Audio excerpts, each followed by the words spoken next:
करी थी।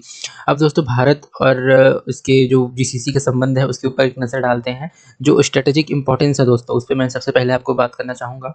जो रणनीतिक महत्व है, भारत का विस्तारित पड़ोसी है दोस्तों। विस्तारित पड़ोसी कहने का अर्थ है कि मैंने आपको पिछले स्लाइड में बताया कि भारत आपको इधर दिखेगा दोस्तों, बहुत ईस्ट में दिखेगा आपको इधर, और ये है दोस्तों वेस्ट में। तो ये डायरेक्टली हमारा पड़ोसी नहीं है, लेकिन ये विस्तारित पड़ोसी यानी पड़ोसियों के पड़ोसी है, वो उसको विस्तारित पड़ोसी हम मान सकते हैं।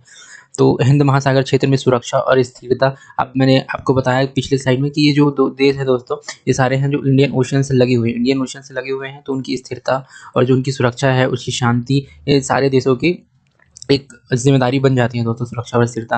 एफटीएफ में साझेदारी मैं आपको आगे स्लाइड में और चर्चा करूंगा। जो ट्रेड एग्रीमेंट्स हुए हैं हमारे, उनके लाभों, उसके महत्व के बारे में, तो ये रणनीतिक महत्व के बारे में आप देख सकते हैं। और आर्थिक सहयोग दोस्तों, आज के आर्थिक परिप्रेक्ष्य में हम जीसीसी के साथ किस तरह के जो आर्थिक संबंध है वो साझा करते हैं, उसकी यहाँ आगे बात की गई है। मैं आपको बता देता हूँ कि जो जीसीसी है दोस्तों, जीसीसी भारत का सबसे बड़ा व्यापारिक ब्लॉक है।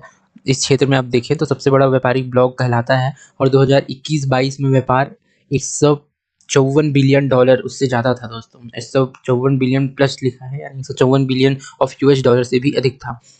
तेल हम लोग वहाँ से आयात करते हैं, 42% जो तेल है दोस्तों वो हम आयात करते हैं, और गैस का 70% हम जीसीसी यानी गल्फ कॉर्पोरेशन काउंसिल के जो सदस्य देश हैं उनसे हम सब वो करते हैं दोस्तों। मैंने आपको पिछले साइड में बता दिया था। भारतीय प्रवासी जो है दोस्तों, इंडियन डायस्पोरा 7.6 मिलियन, जो जितने 7-8 जो देश मैंने बताए, यूएई हो गया, सऊदी अरब हो गया, ओमान, कतर, बहरीन, इन सभी देशों में 7.6 मिलियन जो भारतीय डायस्पोरा है यानी भारतीय जो प्रवासी हैं दोस्तों, वो वहाँ पे निवास करते हैं या वास उनका है। आप देखेंगे उसके बाद की राजनीतिक सहयोग को देख सकते हैं आप। राजनीतिक सहयोग में आप देखेंगे कि भारत के प्रति अनुकूल रुख, अनुच्छेद 370 जब 2019 में हमने हटाया, तो उनका जो स्टांस था दोस्तों तटस्थता का था, न्यूट्रल थे वो लोग कि ये भारत का अधिकार क्षेत्र है, भारत अपने अधिकार क्षेत्र में स्वतंत्र रूप से कार्य करने के लिए स्वतंत्र हैं दोस्तों। तो उस प्रकार उन्होंने हमारा राजनीतिक और तौर पे हमारा साथ दिया, और 370 पे तटस्थता बरती दोस्तों।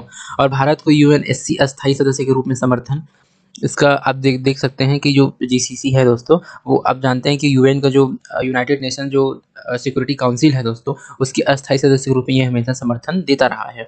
उसके बाद देखेंगे कोविड के दौरान आपूर्ति श्रृंखला बनी रही, यानी कि जो राजनीतिक क्षेत्र है, आर्थिक क्षेत्र में देखिए, रणनीतिक महत्वों में देखें तो हमने, आप सुने होंगे कि हमने वहाँ पे दोस्तों वैक्सीन भी सप्लाई किया था, जो गल्फ कंट्रीज हो गई वहाँ पे।